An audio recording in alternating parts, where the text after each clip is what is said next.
ጤና ይስጥልኝ እንዴት ናችሁልኝ ውድ የአባይ ቲዩብ ቤተሰቦች በያላችሁበት ሰላማችሁ ብዝዝት ይበልልኝ። ዛሬ ደግሞ የተገናኘ ነው የአማርኛ ቃላትን በእንግሊዘኛ ለማንበብ ወይም ለማወቅ ነው ማለት ነው። እንግዲህ በባለፈው ለሰባት ለተከታታይ ቀናት የአማርኛ ፊደሎችን በእንግሊዘኛ የማንበብ የማወቅ ወይንም የመጻፍ ቻሌንጃችን አይተናል ማለት ነው። ከአንድ እስከ 7 ማለት ነው። ከሀ ጀምረን ለተከታታይ 7 ቀናት አይተናል። ከሀ ጀምረን እስከ ፐ አይደለ የአማርኛ ፊደሎቹ ሙሉን የአማርኛ ፊደል የምንላቸውን በእንግሊዘኛ እያንዳንዱን በደንብ ተማምረናል፣ በደንብ አይተናል ማለት ነው። ዛሬ ደግሞ ፊደሎቹን ከጨረስነ ወደ ምንድነው የምንሄድ ብያቸዋለሁ ባለፈው ወደ ቃላት አይደለ ፊደልን በደንብ ማወቅ ከቻልን ቀጥለን ወደ ቃላት ነው። ነገር ግን ግዴታ ፊደሎችን በደንብ ማወቅ ይጠበቅባችኋል። እሺ የሚያስቸግራችሁ ካለም ወደ ኋላ መለስ ብላችሁ በባለፈው የሰራናቸውን ቪዲዮዎች ፊደሎችን በደንብ ከልሱ ማለት ፊደሎችን በእንግሊዘኛ ማለት ነው በደንብ ማወቅ ያስፈልጋል። ከዛ ቀጥሎ ዛሬ እንግዲህ እንዳልኳችሁ የአማርኛ ቃላትን ወደ እንግሊዘኛ እየቀየረን እናያለን ማለት ነው። ልክ እንደ ፊደሎቹ እንግዲህ ቃላት ማለት ምንድነው? የፊደሎች ስብስብ ነው ባጭሩ። እሺ መጀመሪያ ቃላትን ለመመስረት መጀመሪያ ፊደሎች ማወቅ ይገባል ብያቸዋለሁ። ለምን? ቃላት የሚመሰረቱት ከፊደሎች ስለሆኑ ማለት ነው። ፊደልን ካላወቅን ወደ ቃላት መሄድ አንችልም። ስለዚህ ፊደሎቹን በደንብ ካወቃችሁ ወደ ቃላት እንሄዳለን ማለት ነው። በደንብ ብዙ እናያለን። ዛሬ የመጀመሪያ ቀን ቻሌንጃችን ነው ማለት ነው።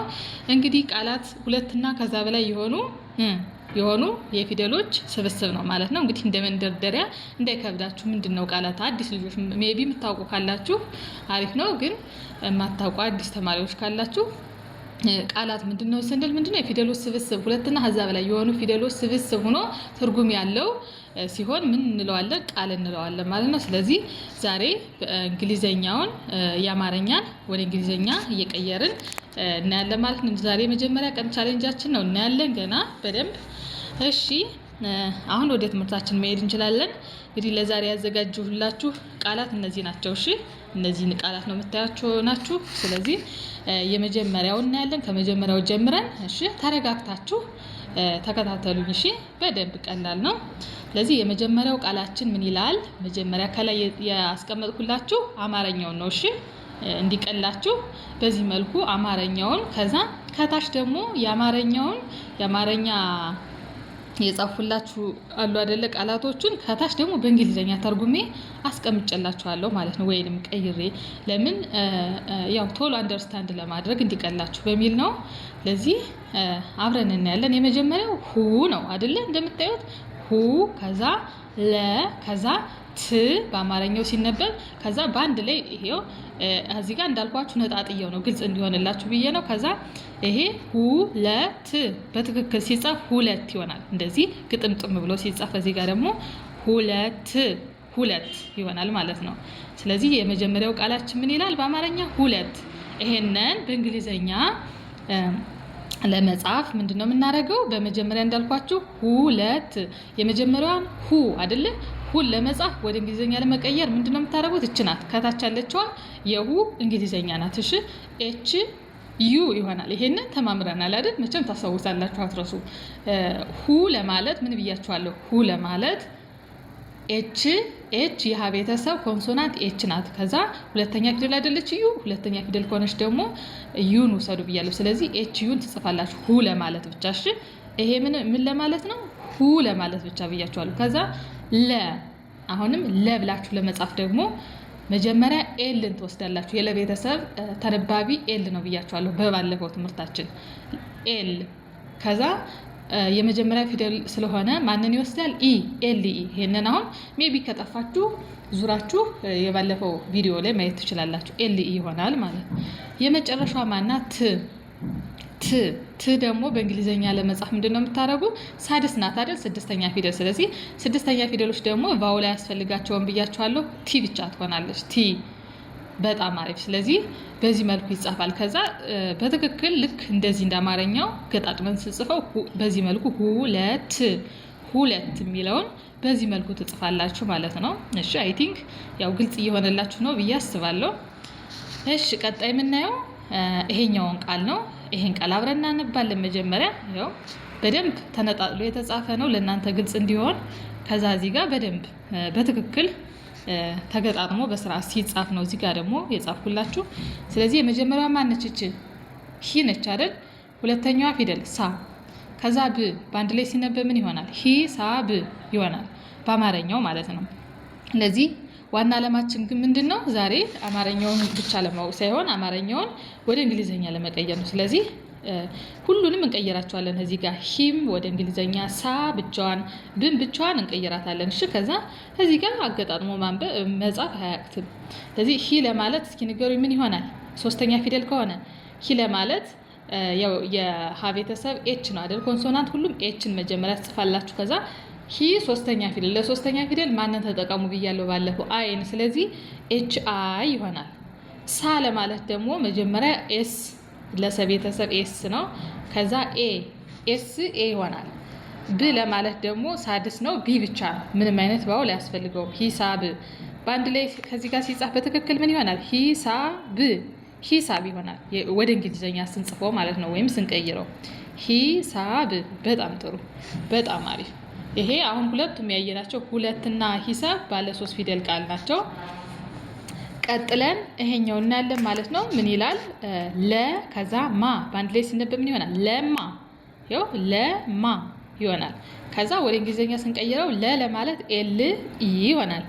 ማ አራተኛ ፊደል ደግሞ ኤም ኤ ነው ብያቸዋለሁ። ኤም ኤ። ከዛ በትክክል ስንጽፈው ምን ይሆናል? ለማ ለማ ለማ ይሆናል ማለት ነው። በጣም ጥሩ። ቀጥለን የምናየው ደግሞ ይሄኛውን ነው። ይሄ ደግሞ ምን ይሆናል? የመጀመሪያ ሉ ነች። ሉ ከዛ ሊ ከዛ ት። ይሄንን ወደ እንግሊዘኛ እንቀይረው። ሉ ለማለት ኤል ዩ ይሆናል፣ ሁለተኛ ፊደል ስለሆነች። ሊ ለማለት ኤል አይ። ት ለማለት ቲ ብቻ ትሆናለች ማለት ነው። በአንድ ላይ ሲነበብ ሉ ሊ ት። እዚህ ጋር ያለውን ምንድነው? ይሄ ግልጽ እንዲሆን ነው እንዳልኳችሁ እንደዚህ ንጥልጥል አድርጌ የጻፍኩት። ይሄንን በአንድ ላይ ምን ማድረግ ነው? ማንበብ ነው ማለት ነው። በጣም ቀላል ነው። በአንድ ላይ ታነቡታላችሁ። ያው የመጀመሪያ ሉ ናት እንዳልኳችሁ፣ ከዛ ሊ ነው፣ ከዛ ት ነው ማለት ነው። በአንድ ላይ ሉ ሊ ት ሉሊት ይሆናል ማለት ነው። ቀጥለን የምናየው ደግሞ ምንድነው? ስለዚህ ቀጥሎ ያለው ምንድነው የሚሆን? ሉ ሊ ት ሉሊት የሚለውን እዚህ ጋር እናያለን ማለት ነው። እሺ መጀመሪያ እንግዲህ የመጀመሪያ እንዳልኳችሁ ሉ የሚለውን ኤል ዩ አድርገነዋል።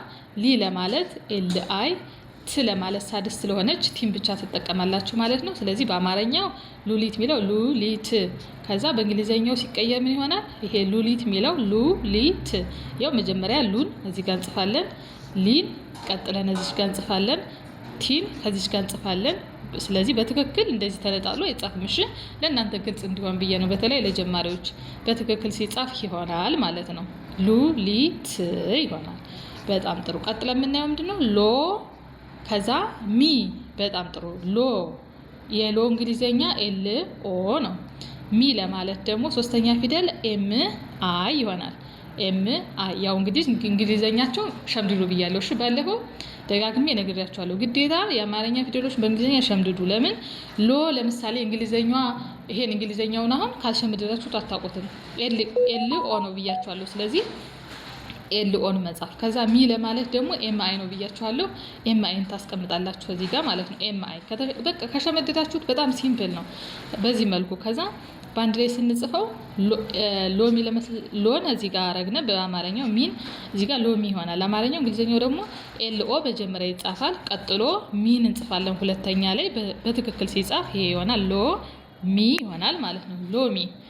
በጣም ጥሩ። ቀጥለን የመጨረሻ የምናየው ላና ም ናቸው። እነዚህ በአንድ ላይ ላ ም ይሆናል የአማርኛው ማለት ነው። ከዛ ወደ እንግሊዘኛ ስንቀይር ላ ለማለት ኤል ኤ ነው ብያችኋለሁ። ም ለማለት ደግሞ ሳድስ ስለሆነች ኤም ብቻ ባውል ያስፈልጋትም። ይሄንንም ሸምድዱ ብያለሁ። ስለዚህ ም ትሆናለች። ከዛ በአማርኛው ላም የሚለው ሲጻፍ ይኸው ላ መጀመሪያ፣ ከዛ ምን ሁለተኛ፣ ላም የሚለው በዚህ መልኩ ይጻፋል።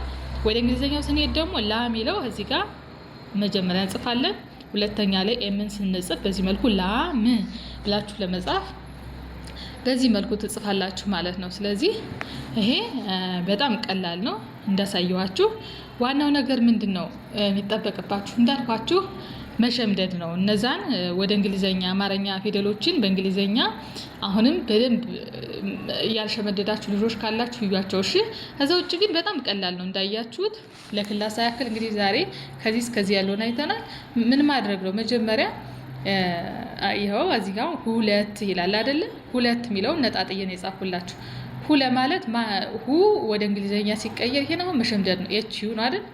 ለ ኤል ኢ ቲ ስለዚህ ሁለት ሚል ሰጠን ማለት ነው። ሁለት በጣም ሲምፕል በጣም ቀላል። ሂሳብ የሚለው በተመሳሳይ ሂሳብ የአማርኛው ሂ ለማለት ኤች አይ እንደሆነ ታውቃላችሁ አይደል?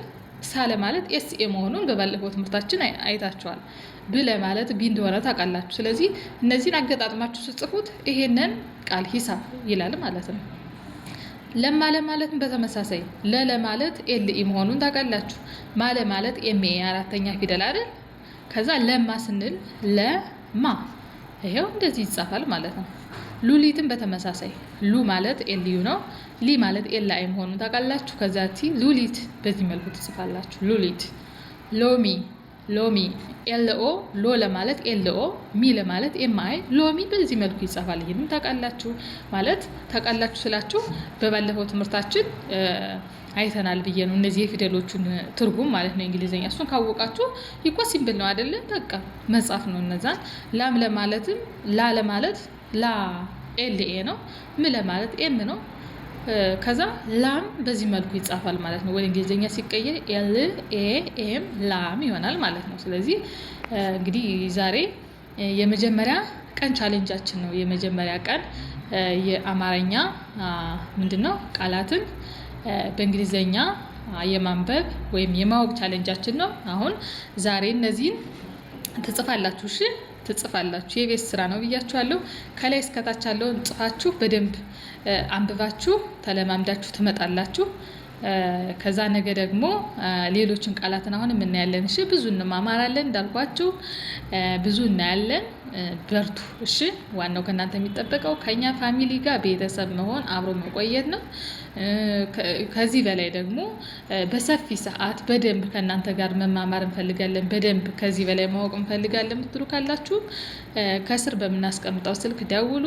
በኢሞ በቴሌግራም እንዲሁም በዋትስአፕ አማራጮች እናስተምራለን። እንዲሁም ለሌሎች ትምህርት የሚፈልጉ ማወቅ የሚፈልጉ ልጆች ስለሚኖሩ ላይክ፣ ሼር እና ሰብስክራይብ አድርጉ።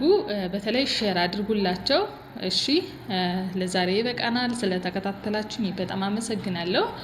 ሰላም ሁኑልኝ።